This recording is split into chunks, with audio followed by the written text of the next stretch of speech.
تمہارا حجاب اتنا پروقار ہونا چاہیے کہ لوگ خود بخود تمہارا احترام کرنے پر مجبور ہو جائیں، نہ کہ تمہارا دیدار کرنے کو۔ اچھی لڑکیاں نہ اپنے حسن کی نمائش کرتی ہیں اور نہ ہی اپنے حسن سے متوجہ کرتی ہیں، بلکہ اپنے حجاب کی حفاظت کرتی ہیں اور حیادار ہوتی ہیں۔ آپ کا رونا، آپ کا اداس ہونا، آپ کی محبت، جذبے اتنے غیر اہم نہیں کہ ایک انسان کے پیچھے ضائع کرے۔ مانا کہ یہ تکلیف برداشت کرنا مشکل ہوتی ہے، مگر وقت گزرتے ساتھ کم ہوتے ہوتے ختم ہو ہی جاتی ہے۔ شرط یہ ہے کہ سوچوں پر قابو ہو۔ آپ کی شخصیت کوئی گری پڑی شے نہیں، کوئی آپ کو چھوڑ دے، بھول جائے، پھر بھی اس کے پیچھے پیچھے نہ پھریں۔ آپ اپنے جذبوں کو پہلے اہمیت دیں گے، تبھی کوئی دوسرا دے گا، لیکن ایسے کمزور بنیں گے تو روتے رہیں گے، پیچھے رہ جائیں گے، بے قدرے ہو جائیں گے۔ اس لیے اٹھیے، مسکرائیے اور خود کو بدلنے کی کوشش کریں، تاکہ کچھ لوگوں کو پچھتاوے کے مستقل مرض میں مبتلا کر سکیں۔ زندگی انمول ہے، اور خاص طور پر آپ اور آپ کی عزت نفس۔ اور اگر تم چاہتی ہو تم خوش اور پرسکون رہو تو سب سے پہلے ہر انسان سے سخت لہجہ اختیار کرو، جیسے تم جانتی ہو، جس کے اگلے پچھلے سے تم واقف نہ ہو۔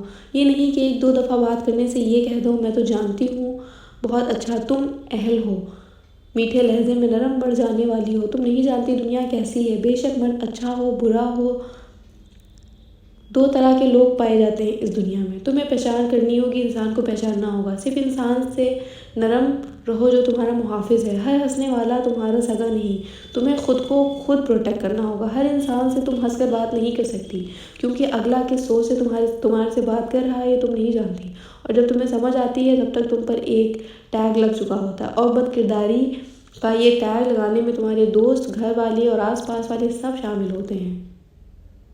بے شک تم سچی ہی کیوں نہ ہو، اس معاشرے کو بس عورت ملی ہے ذلیل کرنے کو، اور اگر جان لیں کہ عورت کو عزت قرآن نے دی ہے تو وہ لڑکی کے جذباتوں سے کھیلنا بند کر دیں۔ مگر اس میں 50% ہم خود ذمہ دار ہیں، کیونکہ ہم سمجھتے ہیں کہ اگلا اچھا ہے تو اس سے نرم لہجے میں بات کر لو، مگر نہیں، تم ہوا کی بیٹی ہو، تمہیں پتہ ہونا چاہیے کہ سب ایک جیسے نہیں، سب اچھے نہیں، بس تم یہ فرض ہے کہ تم سب سے سخت لہجہ اختیار کرو اور اپنے اوپر حرف نہ آنے دو۔ تم بد کردار یا ہر کسی سے گھلنے ملنے والی ہو، پھر تم اچھی اور سچی نہیں ہوگی تو تمہیں غلط کہہ دیا جائے گا، اور جب ایک بار تہمت لگ جائے تو صدیاں لگ جاتی ہیں اسے صاف کرنے میں۔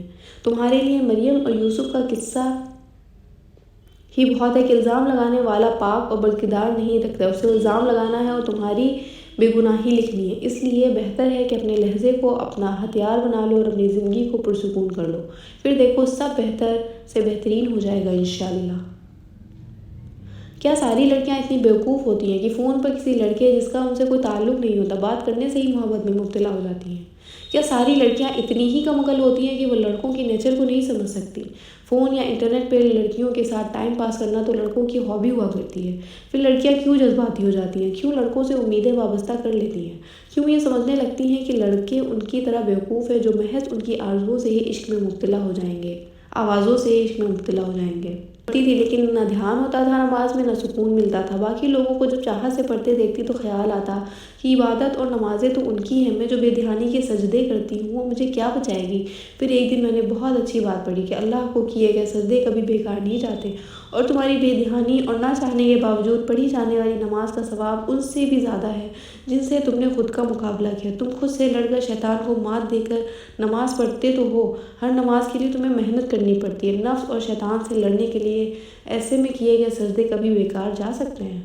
کبھی کبھی انسان کا دل کسی چیز کے لیے بہت تڑپتا ہے، اتنا کہ اس کے لیے صبر کرنا مشکل ہو جاتا ہے۔ انسان ہر روز اس چیز کو حاصل کرنے کے لیے ہر اس لمحے دعا کرنے کی کوشش کرتا ہے جو لمحہ دعا کے لیے افضل ہے، اور اس کی آنکھیں اپنی مانگی گئی دعا کے قبول ہونے کے انتظار میں ہر روز ادھر ادھر تکتی رہتی ہیں، اور یہ تو بھول ہی جاتی ہیں کہ اللہ نے ہر چیز کو عطا کرنے کا ایک مخصوص اور بہترین وقت مقرر کر رکھا ہے۔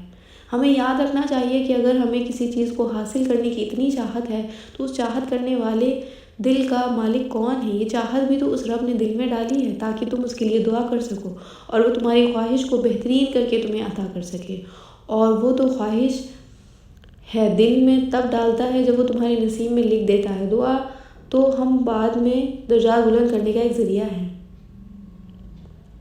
بعض اوقات ہماری زندگی ہمیں صرف اندھیرا اور تکلیف ہی نظر آتی ہے، ایک بے نام سی بے سکونی گھیرے رہتی ہے، آنکھیں بس نم رہتی ہیں۔ یاد رکھیے آپ تھک چکے ہیں پر آپ کا رب نہیں تھکتا، آپ کچھ نہیں کر سکتے پر آپ کا رب سب کر سکتا ہے۔ یہ جو اندھیرا ہے نا وہ اس کو روشنی بنانے پر قادر ہے۔ ہر تکلیف رحمت کا مرہم لے کر آتی ہے، ہر اندھیرا روشنی لے کر آتا ہے، ہر مشکل آسانی لاتی ہے، زندگی جامد نہیں رہتی۔ آج کچھ نہیں ہے، کل سب ہوگا، صرف اپنے اللہ پر یقین رکھیں۔ نماز، قرآن وہ ہیں جن کو تھام کر آپ اپنی گھٹن زدہ زندگی میں تازہ ہوا پیدا کر سکتے ہیں، اذیت کو راحت میں بدل سکتے ہیں، تکلیف کو آسانی میں بدل سکتے ہیں، اکتاہٹ کو سکون میں بدل سکتے ہیں، غم کو خوشی میں بدل سکتے ہیں۔ بس یہ بات مضبوطی سے پکڑ لیں کہ میرا اللہ ہر چیز پر قادر ہے۔ پر امید رہیں، اللہ سے امید لگائے رکھیں۔